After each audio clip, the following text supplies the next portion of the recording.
أعوذ بالله من الشيطان الرجيم بسم الله الرحمن الرحيم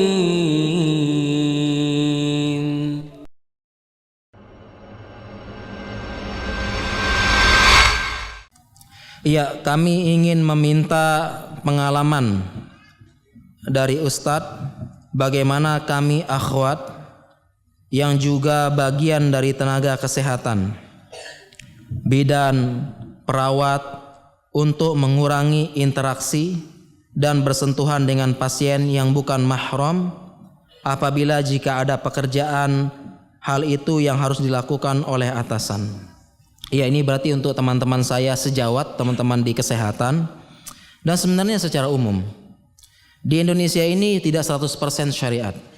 Tapi Indonesia adalah negara Islam. Karena negara Islam itu dilihat bukan dari undang-undangnya, tetapi bagaimana zohir syariat Islam di Indonesia. Azan, haji mudah, sholat jamaah, itu kita Islam, negara Indonesia negara Islam. Tapi tidak menerapkan syariat 100%. Sehingga banyak beberapa hal yang kita harus langgar memang. Entah itu dengan kaedah ad-daruratu tubihul mahdhurat atau dengan kaedah itikabu akhafu darurain. Kalau para ikhwan urusannya lebih mudah. Karena memang tugas para laki-laki di luar rumah. Lebih mudah urusannya bagi laki-laki. Tugas mereka memang di luar rumah. Sedangkan perempuan hukum asarnya di rumah. Wa qarna fi buyutikun. Perintah Allah langsung dalam Al-Quran, perempuan harus lebih banyak waktunya di rumah. Hukum asalnya di rumah. Wa buyutuhunna khairul lahunna, sabda Nabi SAW. Rumah mereka lebih baik. Sekarang bagaimana dengan para akhwat, dokter akhwat, bidan, perawat yang mereka bekerja? Yang pertama, mereka bekerja ini perempuan boleh bekerja. Hukum asal boleh perempuan, tidak ada larangan perempuan bekerja, tetapi harus dengan syarat-syarat. Dengan syarat-syarat yang banyak. Syarat pertama, ridho suami. Ridho suaminya. Berarti suaminya telah melepaskan haknya. Karena salah satu hak suami adalah keberadaan istri di rumah. Keberadaan istri di rumah hak suami. Berarti dia sudah melepaskan haknya. Oleh karena itu istri kalau pergi pun harus izin sama suaminya. Izin. Karena hal satu hak suami, istri standby di rumah itu hak suami.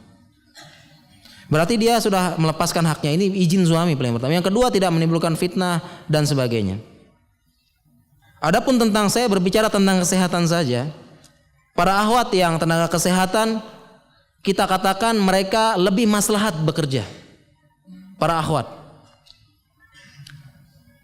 Para akhwat yang bekerja di rumah sakit, bidan, lebih maslahat mereka bekerja. Asalkan suaminya ridho dan telah menggugurkan haknya. Kalau suami ridho tidak ada alasan, apapun alasan tidak boleh. Kalau suami tidak ridho. Jadi pertama ridho suami dulu. Khusus untuk bagian kesehatan lebih besar maslahatnya mereka bekerja. Perempuan, tetapi diatur. Cukup satu rumah sakit aja, jangan numpuk ya praktek sana praktek sini gitu. Dan hak suami lebih utama. Dia tidak melalaikan anak-anak dan suaminya. Kenapa para jamaah sekalian? Karena kalau kita ke rumah sakit para jamaah, mau periksa ke dokter, kita pilih dokter laki-laki atau perempuan? Pilih dokter laki-laki atau perempuan?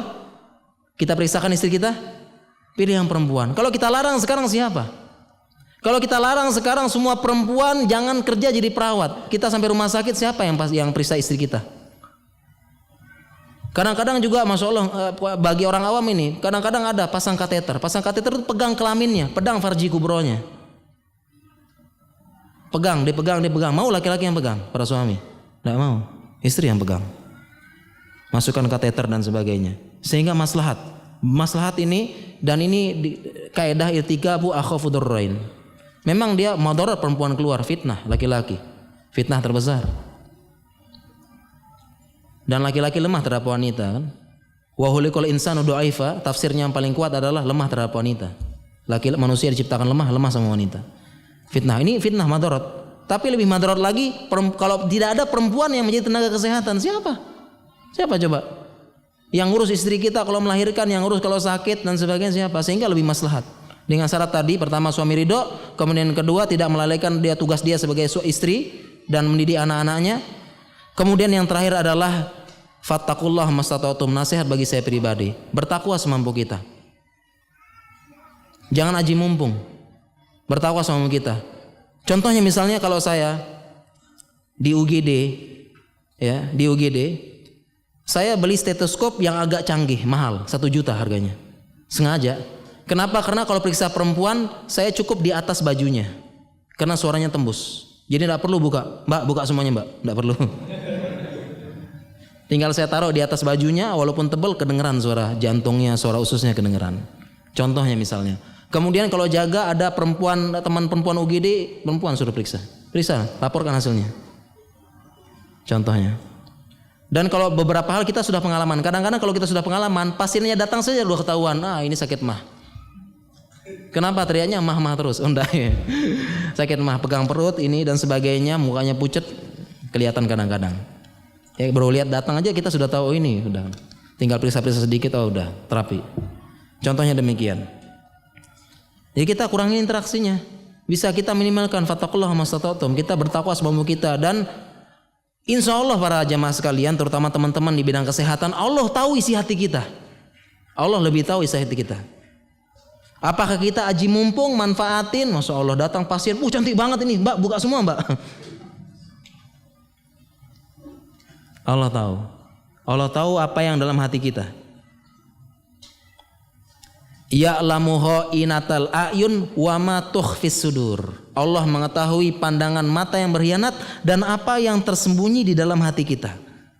Jadi yang penting kita ikhlas, kita bekerja ini untuk ridha Allah, kita ini menempuh madarat yang lebih ringan dengan tujuan mencari ridha Allah dan ridha suami, maka para akhwat bisa meminimalkan. Kalau memang pasien laki-laki, suruh itu perawat laki-laki, perempuan kedua dia paling cepat. Dan diminimalkan semuanya minimalkan dan sebagainya. Ya. Demikian juga saya ada pasien melahirkan, saya suruh bidan-bidan, saya enggak usah ngelihat aja, enggak laporan aja ntar. Ya kecuali kalau darurat iya. Darurat iya. Dan sebagainya. Jangan sampai pasien darurat, masya Allah ya. Pasien sudah kejang-kejang apa dan sebagainya, masya Allah pegangnya pakai alas gitu. Masya Allah. Pasiennya mau mati, maaf bukan mahram ya. Bukan. Jadi para teman-teman akhwat sekalian, pertama tadi syaratnya tadi, ridho istri, ridho suami, kemudian tadi harus tidak melalaikan tugas sebagai istri dan ibu, kemudian kita sama-sama meminimalkan. Ya, jadi perawat, jadi bidan pakaiannya baguslah, pakaiannya yang menutup aurat. Kemudian kalau tidak perlu enggak usah ngobrol terlalu lama dengan perawat laki-laki, ngobrol jangan malam berdua, ngobrol curhat-curhatan, masya Allah. Enggak usah cari ya, ada kan biasa disediain, minta sama rumah sakitnya tolong siapkan ini ruang jaga laki-laki, ruang jaga perempuan, dan biasanya disiapkan. Ya. Itu kita bertakwa sama kita. Demikian ini nasihat bagi saya pribadi juga karena saya juga terpapar, dan kita bertakwa sama kita berdoa kepada Allah semoga kita dimudahkan. Iyyaka na'budu wa iyyaka nasta'in. A'udzu billahi minasy syaithanir rajim.